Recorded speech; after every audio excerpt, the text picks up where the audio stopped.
Hello again. So, now we're going to journey to London, and this is on page 125 in this version of the book. And if I show you that, you can just see, oh, there's Sophie on the BFG's ear. I think Quentin Blake's kind of exaggerated the size of his ear there. So, journey to London. The great yellow wasteland lay dim and milky in the moonlight as the big friendly giant went galloping across it. Sophie, still wearing only her nightie, was reclining comfortably in a crevice of the BFG's right ear. She was actually in the outer rim of the ear, near the top, where the edge of the ear folds over, and this folding over bit made a sort of roof for her and gave her wonderful protection against the rushing wind. What is more, she was lying on skin that was soft and warm and almost velvety. Nobody, she told herself, had ever travelled in greater comfort. Sophie peeped over the rim of the ear and watched the desolate landscape of giant country go whizzing by. They were certainly moving fast. The BFG went bouncing off the ground as though there were rockets in his toes, and each stride he took lifted him about 100 feet into the air. But he had not yet gone into that whizzing top gear of his, when the ground became blurred by speed, and the wind howled, and his feet didn't seem to be touching anything but air. But that would come later. Sophie had not slept for a very long time. She was very tired and also warm and comfortable, and she dozed off. She didn't know how long she slept, but when she woke up again and looked out over the edge of the ear, the landscape had changed completely. They were in a green country now, with mountains and forests. It was still dark, but the moon was shining as brightly as ever.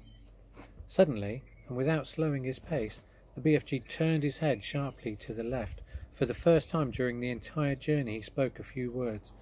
"Look! Quick, quick! Over there!" he said, pointing his long trumpet. Sophie looked in the direction he was pointing.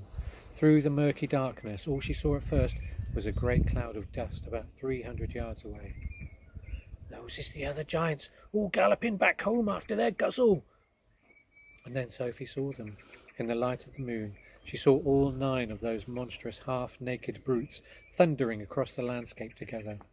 They were galloping in a pack, their necks craned forward, their arms bent at the elbows, and worst of all, their stomachs bulging. The strides they took were incredible. Their speed was unbelievable. Their feet pounded and thundered on the ground and left a great sheet of dust behind them. But in 10 seconds, they were gone.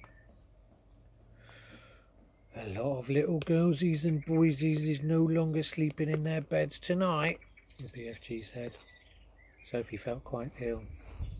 But this grim encounter made her more than ever determined to go through with her mission.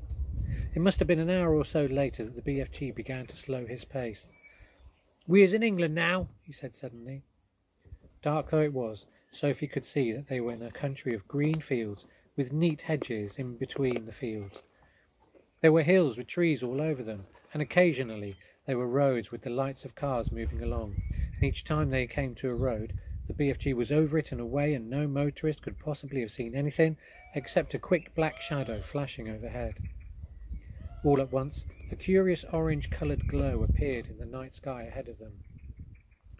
"We is coming close to London," the BFG said. He slowed to a trot. He began looking about cautiously.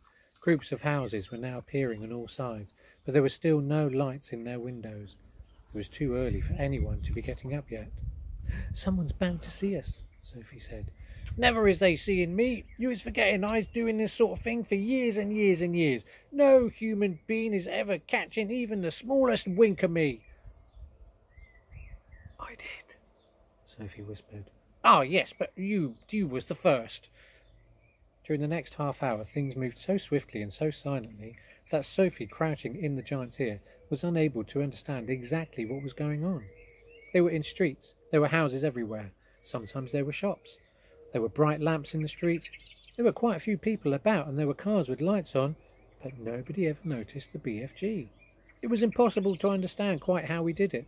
There was a kind of magic in his movements. He seemed to melt into the shadows. He would glide. That's the only way to describe his way of moving. He would glide noiselessly from one dark place to another, always moving, always gliding forward through the streets of London, his black cloak blending with the shadows of the night. It is quite possible that one or two late-night wanderers might have thought they saw a tall black shadow skimming swiftly down a murky side street. But even if they had, they would never have believed their own eyes. They would have dismissed it as an illusion and blamed themselves for seeing things that weren't there. Sophie and the BFG came at last to a large place full of trees. There was a road running through it and a lake. There were no people in this place, and the BFG stopped for the first time since they had set out from his cave many hours before. "What's the matter?" Sophie whispered in her under-the-breath voice. "I is in a bit of a puddle." "You're doing marvellously." "No, I isn't. I's now completely boggled. I's lost." "But why?" "Because we is meant to be in the middle of London, and suddenly we is in green pastures." "Don't be silly. This is the middle of London. It's called Hyde Park. I know exactly where we are." "You is joking."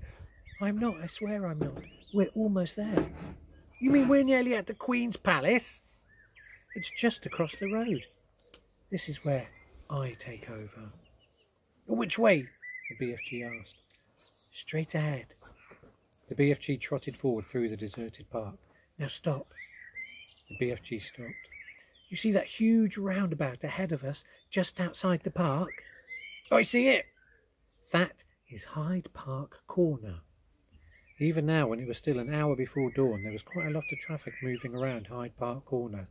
And then Sophie whispered, "In the middle of the roundabout, there is an enormous stone arch with a statue of a horse and a rider on top of it. Can you see that?" The BFG peered through the trees. "I is seeing it," he said. "Do you think that if you took a very fast run at it, you could jump clear over Hyde Park Corner, over the arch, over the horse and rider, and land on the pavement on the other side?" "Easy," the BFG said. "You're sure? You're absolutely sure?" "I promise." "Whatever you do, you mustn't land in the middle of Hyde Park Corner." "Oh, don't get so flustered. To me that is a snitchy little jump. That's not a thing-a-ling-a-ling to it." "Then go," Sophie whispered, and the BFG broke into a full gallop. He went scorching across the park, and just before he reached the railings that divided it from the street, he took off, and it was a gigantic leap. He flew high over Hyde Park Corner and landed as softly as a cat on the pavement on the other side. "Oh, well done! Now quick, over that wall." Directly in front of them, bordering the pavement, there was a brick wall with fearsome-looking spikes all along top of it. A swift crouch, a little leap, and the BFG was over it. "We're there," Sophie whispered excitedly. "We're in the Queen's back garden."